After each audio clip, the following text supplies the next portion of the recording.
Hello and welcome to this special edition of Our Voices in Nairobi, Kenya, the city under the sun. I am Orion Itangishaka. My name is Quinsambori Saina from KTN News, welcoming you to this VOA KTN collaboration. Nairobi is a bustling city of business and culture on this continent of Africa. And in this episode, we are discussing the dual responsibility of work and motherhood. And explore where parents can look for support. Welcome.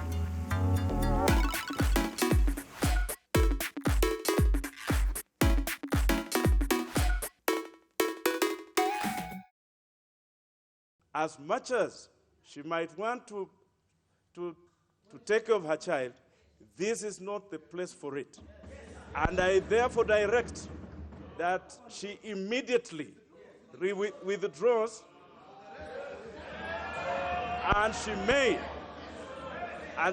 return to the chamber after she withdraws the child.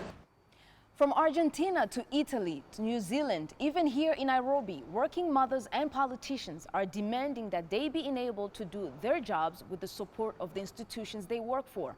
On this special edition of Our Voices, we take a look at the challenges of being a working parent and the role or obligation of institutions in providing support to them. Welcome to Our Voices. I'm Oriani Tangishaka from Nairobi. Here with me is my colleague Ayan Bior, and of course Akisa Wandera. Thank you. And Bori, Queen, Saina, how you doing? Ladies, thank you so much for having us. Glad to have you. Welcome to Nairobi. Thank you so much. Well, look, this discussion, some might ask, is it a valid discussion? Is it a pressing issue at the moment? Of course, it's a valid discussion and one that certainly should be in the priority list of organizations, governments, and employers. Because when children and work collide, it affects the output of women. Unfortunately, women who cannot withstand this have had to quit employment. From my experience, sometimes I actually work very late in the night and I have to travel away from my family. How I manage this is by spending a lot of time with my family and of course making use of my support system. Now, in Africa they say that it takes a village to raise a child, but I think for you to be a well-balanced working mother, it takes a whole community. Absolutely. And as we involve the communities, we should also involve the men in those communities. And I think what's missing in this conversation is the role of men and the role of fathers. So in the next 30 minutes, I hope that we discuss that. Yes, I think this is very timely. About a month ago, we saw an incident in Parliament, and it has opened our eyes to a lot of loopholes as far as the system is concerned when it comes to supporting working mothers. And this is not just here in Kenya as a country, but it's an issue in the region at large. Precisely, precisely. Well, ladies, let's begin this important conversation. As you've mentioned, Akisa, not too long ago, on August 7th of this year, member of Kenyan Parliament, Honorable Zuleikha Hassan, was removed from the chambers because she brought her baby to work.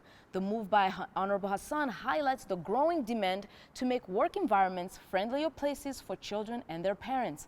While Hassan said she had no choice but to bring her baby to Parliament, her move provoked the House Speaker as well as several members of Parliament to demand her immediate removal from that day's session. Let's take a look. Kwale Women Representative Zuleikha Hassan caused a stir this summer after she entered the chambers of the National Assembly with a 5-month-old baby. This was against the standing orders prohibiting any strangers in the house. Order! The Honorable Atandu, you are out of order. It was also the first time in the history of the Kenyan Parliament that a member walked in with his or her baby. Hassan's action made headlines in the international and local media. Her fellow female MPs walked out in solidarity with her action. I've tried really hard not to come with a baby, but today I had an emergency. So what was I supposed to do? We are saying enough is enough. We'll progress with our careers, we'll progress with our motherhood duty, and we'll do it to perfection, both of them. Women Rep explained that she was aware of the rule but not aware of the crash which was commissioned in 2013. This being my third baby that I've had in Parliament, I was just tired of the institution not being friendly to young mothers and so on. And I knew that it's not allowed. So I was obviously, trying to, how you feel just fed up, it's enough is enough. However, the baby nursery is located 400 meters from the Parliament building, and apparently it has never been used. Happy that Parliament reacted very fast, because we can see that most of the things are like extremely new. It actually smells new, even the items, and you can see that it hasn't even been they haven't even been handled. I doubt anybody has used it. The only thing is that it's extremely really far. Like right now we have there's a bar right next to the chambers of Parliament, and for us, for babies, we have to walk so many minutes away. If your assistant calls you and tells you the baby is crying, if you choose to exclusively breastfeed, then you have to walk a very long distance, then walk back to Parliament. That's such a long way. You've missed so much part of the session. The issue continues for Mrs. Hassan as the Speaker of the National Assembly plans to summon her to defend her actions. All of us have children. Speaker, all of us have children. So Speaker, this house, there is a stranger, and it has never happened since 1963. Mr. Speaker, this is an abuse of the House, and that member must be cited for gross misconduct. Chris Dairo, KTN News. We are so privileged today. We have Honorable Hassan with us, joining us from Mombasa to discuss her experience that she faced. Honorable Hassan, thank you so much for being here with us. Let's begin this discussion. How are you doing there? I'm well, thank you. Very well, very well. Well, to just begin the conversation, some people may ask, did you really not have a place to take your child that day? The important thing to realize with this whole situation is that I made a choice to go with her to work, because I could have done what I do other times. I stay at home, or I go a bit late to work, or leave early in case of any issue. But because this is my third baby in Parliament, and in 2013, the Parliamentary Service Commission, which is our employer at Parliament, passed an internal policy that we should have a nursery at the main Parliament building. But 6 years on, they hadn't implemented it. So it was just, I think it was just an unplanned, just, when you just feel you're just fed up. So I just said, well, if they don't want to put a nursery, I'm going with her to work today. Well, the nursery would have had someone to care for your baby while you're in Parliament? If there was a functional nursery, it would have someone there, because ideally, if it's at the workplace, there should be somebody manning the room. There should be somebody who is well versed in early childhood development. There should be somebody who has first aid, or even a nurse on site in case of any issues. So, and there was never a nursery. Honorable, leading experts are urging for the support of mothers as well as maternity leave. The International Labour Organization recommends 18 weeks of maternity leave. UN Women argues that paid maternity leave is mutually beneficial, both for the mother as well as the company that she works for. But the argument that is preventing all of this from becoming a reality is the price tag. There are estimates that maternity leave could cost millions, if not billions of dollars, depending on population. So I just want to pose the question to you: who was responsible for paying for all of this? I just wanted to say that it's actually worth it, because studies have said that for every single dollar that is invested, there's $35 in return. The economy will save on health issues, the amount of money they spend in healthcare. As we know, for instance, if we breastfeed, it reduces our chances of cervical and breast cancer by 20%, more than 20%. That's significant. It reduces the chances of the breastfed babies when they're adults, of having diabetes and many other diseases. The people who are denying support for working mothers, they don't know what kind of support their mothers had to be able to breastfeed them.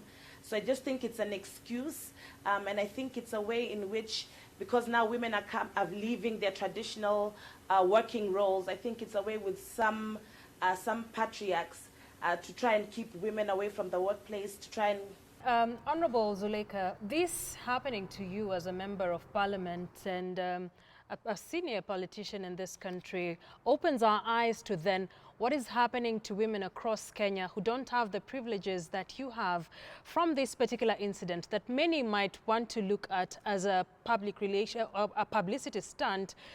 What are we doing to then support these underprivileged women to have what you are having or you're asking for as a member of parliament? Actually, even if it's a publicity stunt, even if that was the case, I think it's worth it. Well, you know, very worth it. In fact, I developed some cold feet. I had just thought about going with the baby, you know, just the day before in the evening. And I developed cold feet. I said, oh, there's going to be drama and so on. Then I sat and I spoke to myself and I said, you know, I don't know if I'll have another baby to be able to raise this issue in this way, because I have been speaking and asking politely before a very long time and nothing has happened. And then I thought doing this wasn't just for myself and just for me and baby Mwana Baraka. For me, it's like I might not get the nursery, I might not get the support I'm looking for, but I feel by definitely the next crop of members of parliament in 2022 would, you know, I was doing it for them, and actually I was doing it for all the women in the country. And I was saying, because parliament is the lawmaking body of the country, we have to set an example. How do we oversight other government offices and agencies if we ourselves are not implementing some of these things? And then how do we even ask public sector to do the same if we're not doing it? So for me, it's very important for parliament to be the one that starts this, and it will be much easier then to ask other government agencies and private institutions to take it up. Right, Honorable Zuleikha, it's great to have you on the show. And I want to take us back to about 4 years ago when Honorable Sarah Korere was heavily criticized for bringing her child to work, and then this happens to you. My question is, who is fooling who? Because back then, Parliament said that they had set up measures to ensure that mothers have a nursing place for their children. I'm not aware of Sarah Korere's situation, but from 2013, the Parliamentary Service Commission passed an internal policy, and there has not been a single nursery, and there are several members of parliament who've had babies since then, and they will collaborate my statement. Immediately after the incident, they quickly made up one room. I even went with the media the next day to go and look at the room, and it's not functional until now. Everything was brand new. It wasn't even dusty at all, completely, even the smell, and so on and so forth, because I wouldn't allow Parliament to try and discredit me. And it's still not functional till now. So I've written a letter to the Speaker. And the good thing I'd like to report is that we're working together well with the leadership. There's goodwill on the leadership of Parliament to get the nursery up and running. I've recommended, you know, what needs to be available for it to be functioning. So that's the situation. So, Honourable, I'm really glad to hear that there's some progress happening in Parliament. But what can we expect for Kenyan women all over? Are there any bills that we should expect from you? You know, and any laws that you think should be highlighted moving forward, so that this progress is also seen nationwide and not just in Parliament? So currently I'm also working with the leadership to come up with standing orders, to amend the standing orders, so that we are able to go with babies into the chambers. So we're just starting that, and then I'll need to collect signatures from 50 of my colleagues for it now to go for consideration to the Committee of Powers and Privileges, and also the Committee for Rules, in charge of our rules, and then, you know, for us to adopt later. Then there's been Honorable Sabina Chege, who brought a bill previously asking for the same, like that there should be nursery in the workplaces, and also asking that maternity leave in Kenya, which is 3 months now, be increased. So we'd like to bring those bills back to see if Honorable Sabina Chege is ready to come back with it. If not, myself and others are willing to take it up. To have public participation with different stakeholders in the government, in the private sector, to see if we can come up with a law, you know, and move forward. We might not get everything we want at once, but it would be good to see like some progress. Thank you very much, Madam Hassan, for taking the time to join us in this very important discussion. We value your time. When we come back, we will discuss potential solutions to the challenges of being a parent of young children and what some institutions are doing to enable parents to do their jobs. But first, what's your take on this? Should the government or corporate companies have to accommodate working parents? Let us know on Facebook, Twitter, and Instagram. Our handle is @VOA Our Voices.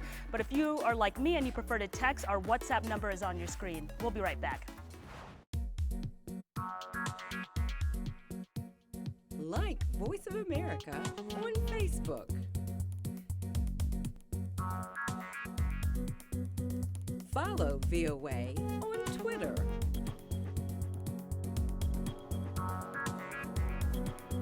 Join VOA on our YouTube channel. Like, follow, join VOA. You're with Our Voices here in Nairobi. Welcome back. I had a chance to talk to a few people here in the city about what their opinions were about businesses or maybe even the government providing childcare to working parents. And here's what some of them had to say.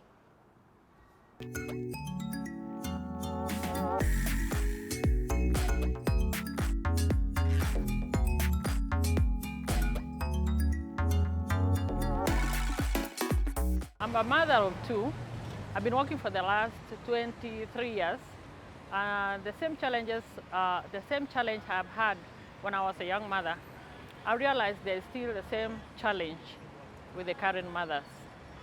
Number one, especially after maternity, mothers need enough time to breastfeed, to feed their children. Then I think sometimes 3 months is not enough, maybe 4 or 5. Then they get enough time to breastfeed their children. Even at workplaces, I think there should be daycares to take care of the children. Sometimes they have to ask for off days to go and take the kids to the hospital, or sometimes house girls disappear. But you find some work environments that are not really conducive for them to take care of the children at that extent. So I believe if they can have daycare at workplaces, then they're better placed not to ask for so many offs, you know. Serikali imepuuza majukumu ya kushughulikia wafanyakazi. The government has neglected its duty to take care of workers, particularly those who have young children. For example, the Labor Act stipulates that new mothers should get 3 months of work to take care of their babies. But you find that some bosses refuse to let the women off for 3 months. Some women get fired when they go to breastfeed, and the government does nothing when they get fired.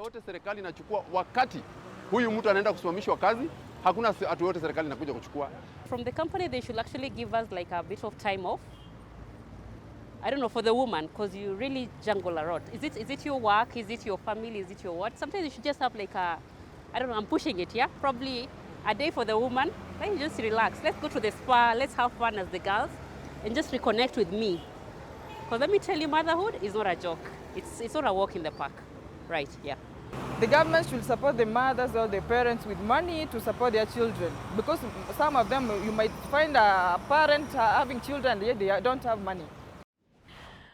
Those are very interesting views from Nairobians regarding this issue. And to help us further understand this conversation on what can and should be done to enable working parents, especially mothers of newborns, we invited Ms. Memory Kachambwa, the Executive Director of FEMNET, a Pan-African women's rights organization, African Women's Development and Communication Network. Thank you very much for joining us for this conversation. We're glad to have you here. Thank you so much. I'm glad to be here. Thank you. Thank you so much, Memory. So let's get right into the conversation. And I'm going to start the first question and ask about the role of men. I understand that this is a conversation about women and what we need to do more to support women. But what about the men? I feel like this conversation is usually framed around women. We see it as a women's issue.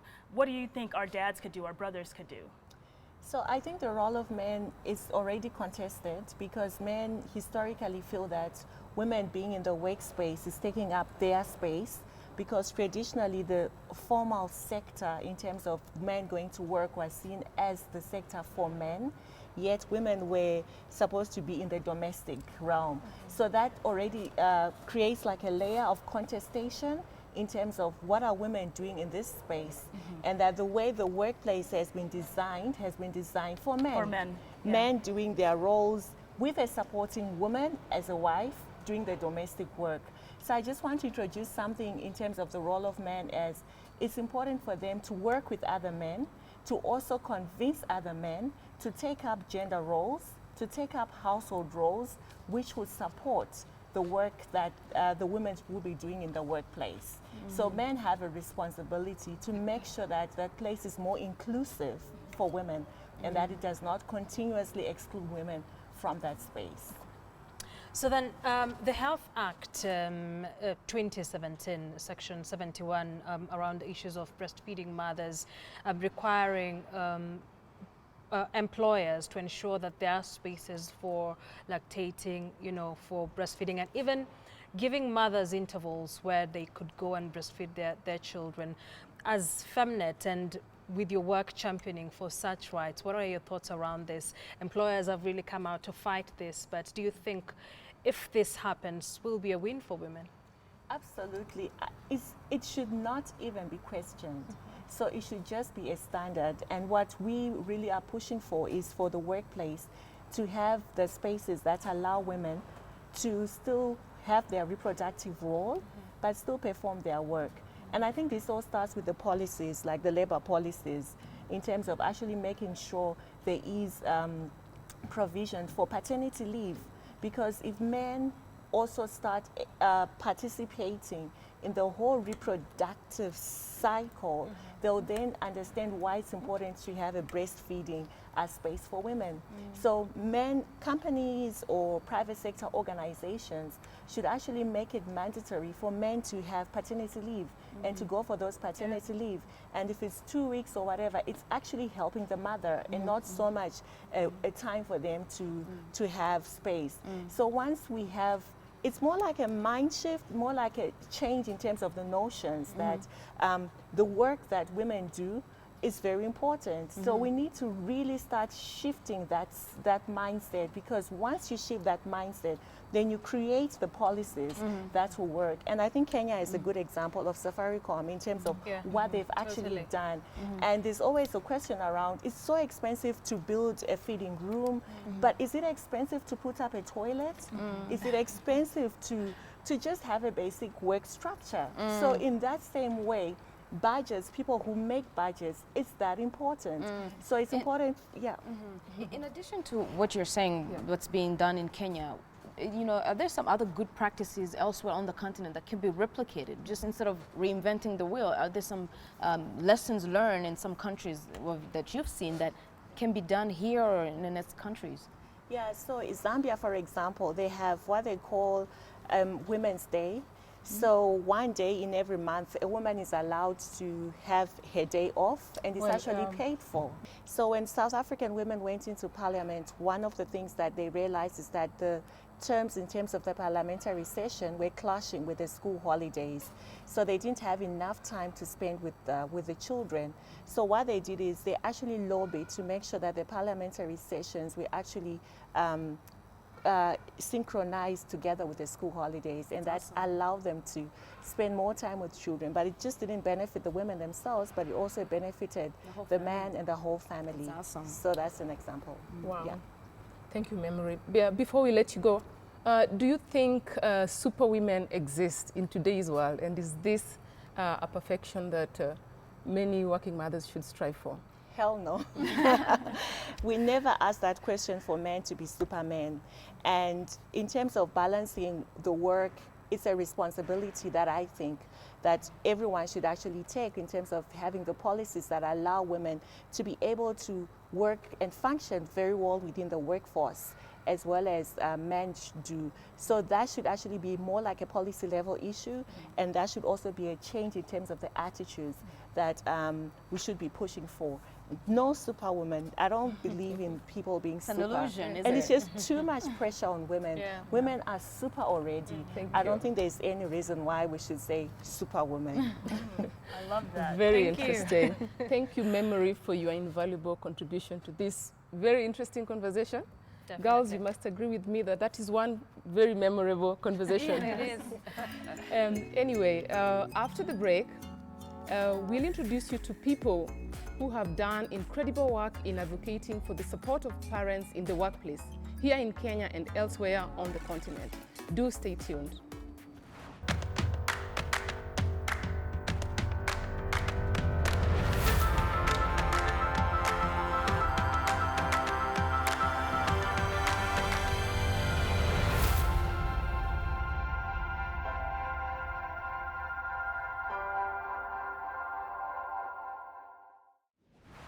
every day people in Africa and in the diaspora are making monumental impact and advocating for their families' well-being in their communities and their countries at large.